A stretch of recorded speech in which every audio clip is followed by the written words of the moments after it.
We did. I think we had some hiccups and we had some breakdowns, but we played through them. And we played with multiple levels of effort on both ends of the floor. With Gabby Williams. She tries to shake the defenders with a series of moves, but can't get the pass through. The opponent fails to control the rebound again. They steal the ball from Caitlin and score. And the ref hands them an extra free throw. They thought they had the game in the bag. But what happens next? For the most part, made really good decisions, had each other's back. Highest level of consistent communication we probably. Fever time! Bow, bow, bow!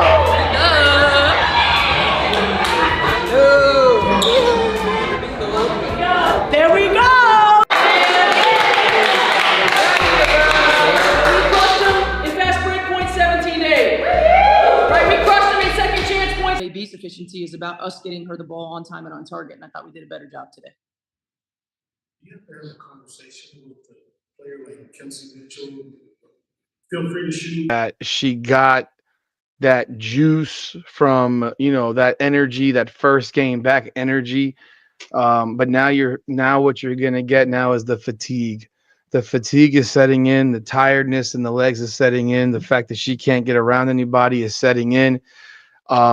It's in front of you, and they keep. I would never have put her back in the game tonight. I'm gonna be serious. When they're up 20, I would have never put her. Game. Gabby Williams brings Seattle back to a tie, then takes the lead. She thought the game was decided, but Sophie charges right back to set the record straight, and Kelsey ties it again. Now the battle is on fire. Indiana Fever are pouring everything, and the ref steps in to gift them a bonus free throw. Caitlin's not pleased with the opposing team's sixth player, and Stephanie White has had enough. Caitlin's diving for every defensive stop. Lexi Hull's doing the same. Caitlin doesn't fully trust We had all year, and I felt like there was huge growth from our team today, and I'm really proud of them. AB had that early foul trouble, but she kind of came back. Group. Saya Cook in as well for Seattle. Wheeler, hook pass inside. Good high catch by Malonga. The touches.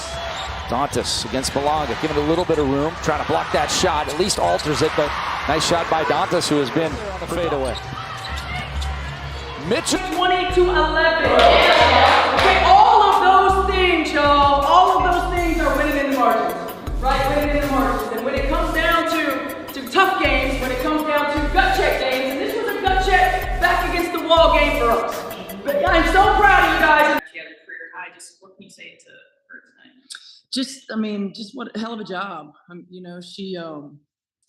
She was on balance all the time. She just does such a good job of. Caitlin Clark did everything she could to help her team through a brutal road trip. And when the opponent and the referees tried to mess with her, something no one expected happened. The opposing team will leave everyone in shock. Caitlin drives, 3 defenders, no problem. She finds the open space and the perfect angle to hit Aaliyah again. Another assist. Caitlin again. Great court vision, but Lexi's 3 doesn't fall.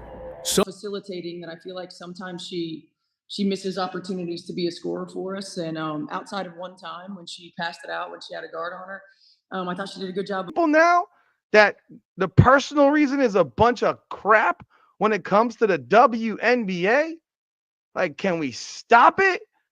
That personal reason trash. I don't want to hear it. You're a pro athlete. You play or you don't. It's just that freaking simple. I don't trust your personal reasons. She wanted out, man. And that's what it was. That's what it's been.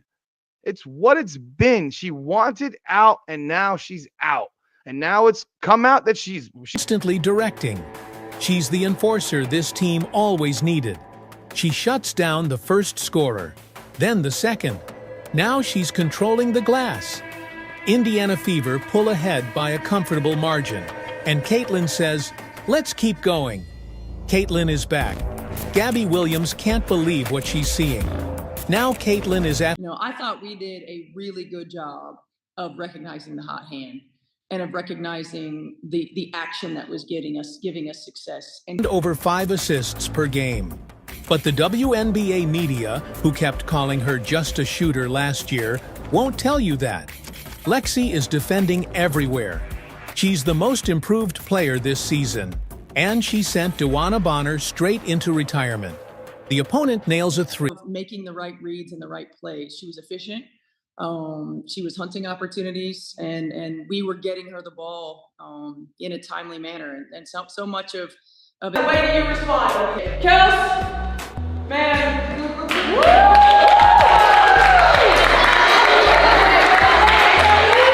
Hey, great job of recognizing the hot hand and the hot action and continuing to go to it. Turn it on when you do score. Do you have that in a conversation with her? Or do you have to tone it down?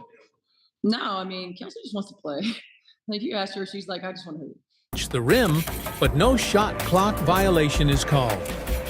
Caitlin and Stephanie protest. Now things are about to heat up. The game is about to turn ugly. Sophie, the enforcer, is now leading Indiana Fever into this physical war. She's everywhere. Staying with it and going back to it and finding different ways to manipulate it to get her the ball in position to be successful. And I thought Kelsey did an outstanding job. AB career high 31.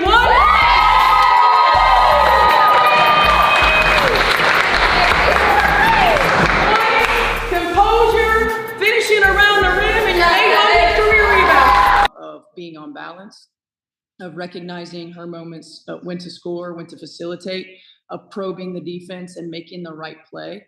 Came in fired up after racking up 4 wins against top 3 teams recently. They believed they had the best small forward in the league. But what Caitlin Clark had in store for them would change everything. Defense. She's everywhere. The opposing coach can't solve the problem of Sophie's energy. Indiana Fever are regaining their physical edge and defensive structure. The ref overlooks a foul, and then a shot that clearly didn't touch. Funny thing is for them not playing well, they scored 94 points. They're in the mid-90s.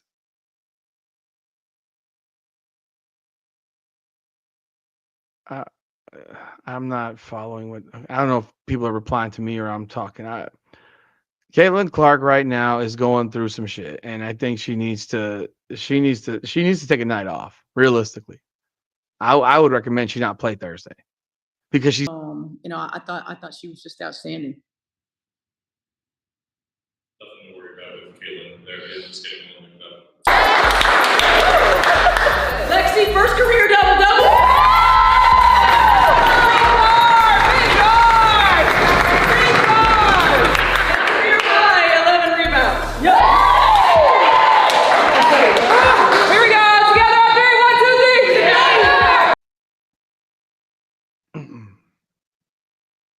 Like right now, I don't.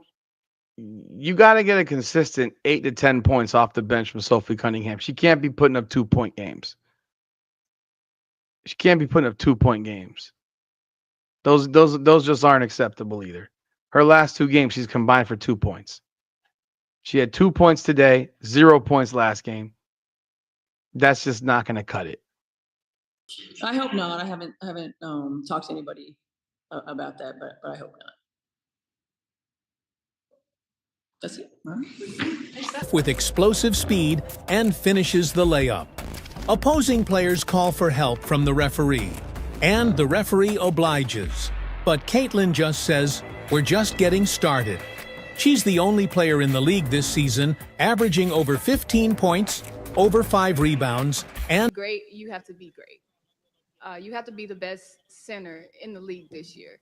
And then she's like, yeah, that's what I want to be. Like, I want to be that. I want to work towards that. And I'm like, well, do you know how to get there? Do you understand it? So we just kind of had a conversation about, what it is that she wanted and what she needed from me to get her there, because I just feel like she can be very dominant. I feel like she has another gear in her. The battle for the first possession begins in truly epic fashion. Lexi Hull does everything in her power to win the ball, and suddenly finds herself face-to-face with Gabby Williams in a small forward showdown. They matched Gabby up with, and now Caitlin leaves the defenders in the dust. Assist. Triple by Dantas before the end of the first quarter. Look at Caitlin Clark. She drives and toys with the defenders. There's a new level of dynamism in Indiana Fever now that they've taken the lead.